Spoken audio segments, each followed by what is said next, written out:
வணக்கம் and welcome to our channel Karumpalagai. இன்றைக்கி நம்ம வீடியோவில் பார்க்க போகிறது சாட்டர்டே vlog தான் பார்க்க போகிறோம். சாட்டர்டேயில் என்ன பிரேக்ஃபாஸ்ட் அண்ட் லஞ்ச் காம்போ எப்படி பண்ணோம் அப்படிங்கிறத பார்க்க போகிறோம். ஒரு ஹெல்த்தியான பிரேக்ஃபாஸ்ட் வித் ஒரு ஹெல்த்தியான லஞ்ச், ஒரு ஹாப்பி அண்ட் ஹெல்த்தி வீக்கெண்ட் எப்படி என்ஜாய் பண்ணோங்கிறத பார்க்க போகிறோம். வாங்க வீடியோக்குள்ளே போகலாம். ஸோ இந்த 1 வீக் குழந்தைகளுக்கு லீவ் விட்டுருக்காங்க. இந்த டைமில் கொஞ்சம் வழக்கம் போல் இட்லி தோசைன்னு இல்லாமல் குழந்தைகளுக்கு நம்மளோட ட்ரெடிஷ்னல் ஃபுட்டு பழக்கப்படுத்தலாம் அப்படிங்கிறதுக்காக தான் இந்த பிரேக்ஃபாஸ்ட்டும் இந்த லஞ்சும் பிளான் பண்ணோம். அண்டு பிரேக்ஃபாஸ்ட்டுக்கு வந்து உளுந்தங்கஞ்சியும், லஞ்சுக்கு ப்ரோட்டீன் பிரியாணியும் பண்ணலாம் அப்படின்னு பிளான் பண்ணியிருக்கோம். வாங்க எப்படி பண்ணலாம் அப்படிங்கிறத பார்க்கலாம். ஸோ இன்றைக்கி பிரேக்ஃபாஸ்ட்டுக்கு உளுந்தங்கஞ்சி ரெடி பண்ண போகிறோம். உளுந்தங்கஞ்சிக்கு தேவையான அளவு தண்ணீர் எடுத்துக்கோங்க. நான் இன்றைக்கி 1 டம்ளர் அரிசி மற்றும் 1 டம்ளர் கருப்பு உளுந்து பயன்படுத்த போகிறேன். அரிசி நொய் அரிசின்னு சொல்லுவாங்க, குருணை அரிசின்னு சொல்லுவாங்க. பொன்னி குருணை எடுத்திருக்கேன். நீங்கள் இதுக்கு பதிலாக சாமை, திணை போன்ற அரிசிகளை கூட எடுத்துக்கலாம். இது கூடவே 1 டம்ளர் கருப்பு உளுந்தை நைட்டே ஊற வச்சு அரைச்சி எடுத்துக்கங்க.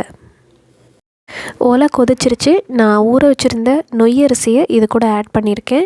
இந்த ஒலை கொதிச்சு வர சமயத்தில் இதிலேருந்து 2 டம்ளர் தண்ணி எடுத்து தனியாக வச்சுக்கோங்க.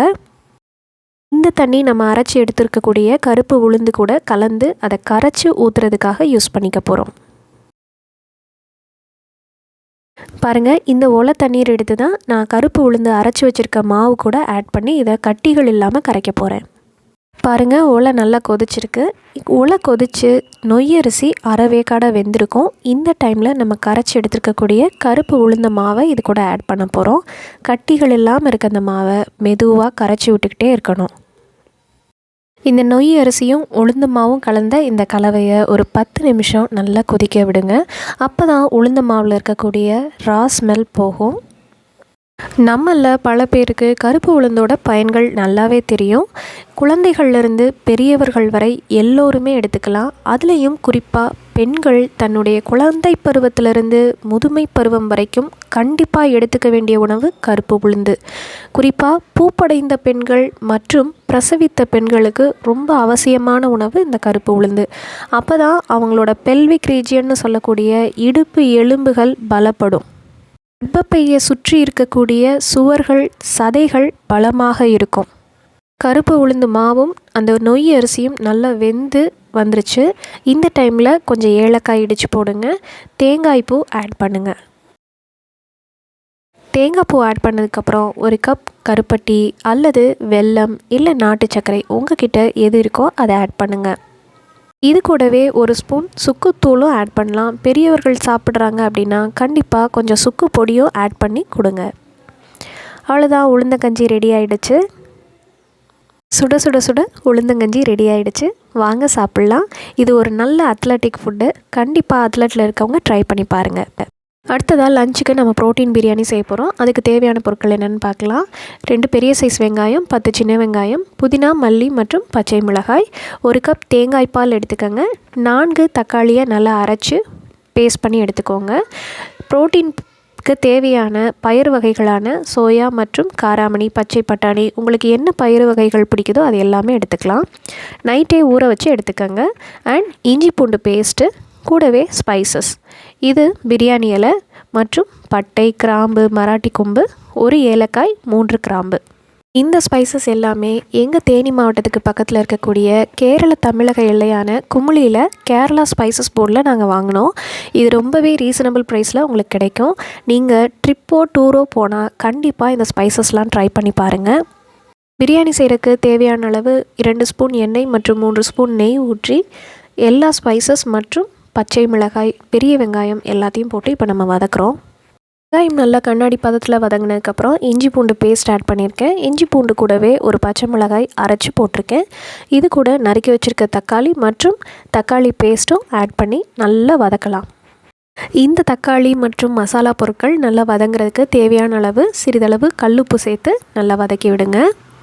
குழந்தையோட வளர்ச்சிக்கு ரொம்பவே தேவையான ஒரு பொருள் புரோட்டீன். அந்த புரதச்சத்து அதிகமாக இருக்கக்கூடியது பயிறு வகைகள். ஆனால் குழந்தைகளுக்கு பயிறு வகைகள் பெரும்பாலும் பிடிக்கிறதில்ல. இது கண்டிப்பாக அம்மாக்களுக்கு ஒரு பெரிய டாஸ்காகவே இருக்கும், குழந்தைகளை பயிறு வகைகள் சாப்பிட வைக்கிறது. இந்த மாதிரி புரோட்டீன் பிரியாணி ட்ரை பண்ணி பாருங்கள். கண்டிப்பாக உங்கள் குழந்தைகளுக்கு பிடிக்கும். நல்ல இந்த மசாலா பொருட்கள் வதங்கினதும் நம்ம ஊற வச்சு எடுத்து வச்சுருக்கக்கூடிய காராமணி பயிறு, சோயா பீன்ஸ் மற்றும் பச்சை பட்டாணி ஆட் பண்ணுறோம். நீங்கள் உங்கள் விருப்பத்துக்கு ஏற்ற மாதிரி என்னென்ன பயிறு வகைகள் சேர்க்கணுமோ அது எல்லாமே சேர்க்கலாம். சன்னா, கருப்பு சுண்டல் எது வேணாலும் சேர்த்துக்கலாம். வெயிட் லாஸ் ட்ரை பண்ணுறவங்க கண்டிப்பாக இந்த மாதிரி பிரியாணி ட்ரை பண்ணி பாருங்கள். பிகாஸ் உங்கள் உடலுக்கு தேவையான புரதம் மற்றும் கலோரி ஒரே நாளில் ஒரே இன்டேக்கில் கண்டிப்பாக கிடைக்கும். இந்த பயிறு வகைகள் நல்ல மசாலா பொருட்கள் மற்றும் தக்காளியோட பைண்ட் ஆனதுக்கப்புறம் தேவையான அளவு புதினா ஆட் பண்ணி கொஞ்ச நேரம் வதங்க விடுங்க. இந்த சமயத்தில் 1 ஸ்பூன் மிளகாய்த்தூள் மற்றும் 2 ஸ்பூன் மல்லித்தூள் ஆட் பண்ணிக்கலாம்.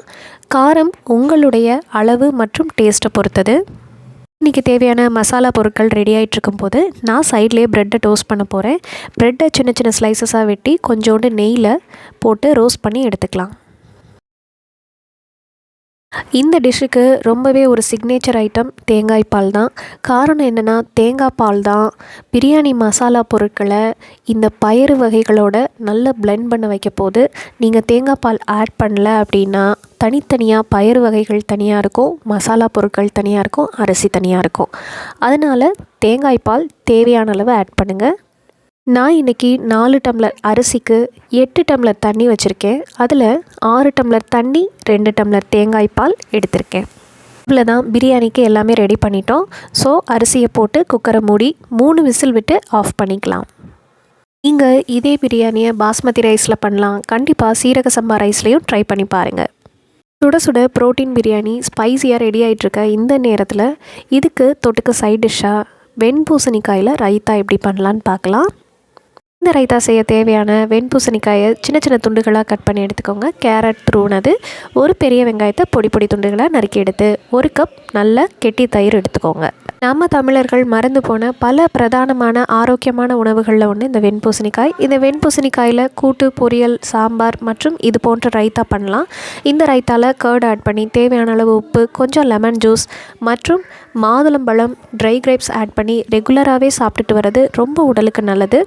ஹாட் அண்ட் ஸ்பைசியான பிரியாணி, ஹெல்த்தியான ரைத்தா அண்ட் வெளியே ஒரு சூப்பரான மழை பெஞ்சிட்ருக்குங்க. கூடவே அருமையான ராஜா சார் பாட்டு. இன்றைக்கி ஒரு புடி அந்த லெவலில் இருக்குங்க இந்த பிரியாணி. நீங்களும் ட்ரை பண்ணி பார்த்துட்டு குழந்தைகள் எப்படி சாப்பிட்டாங்க, என்ஜாய் பண்ணாங்கன்னு எனக்கு கமெண்ட் செக்ஷனில் போஸ்ட் பண்ணுங்கள். தேங்க்ஸ் ஃபார் வாட்சிங் கரும்பலகை அண்ட் கரும்பலகையின் தாரக மந்திரம், உங்கள் ஜனன நாயகத்தின் ஓட்டு உரிமை நாங்கள், எங்களை பறிக்காதீர் பாதுகாப்பீர், இப்படிக்கு மரங்கள். நன்றி, வணக்கம்.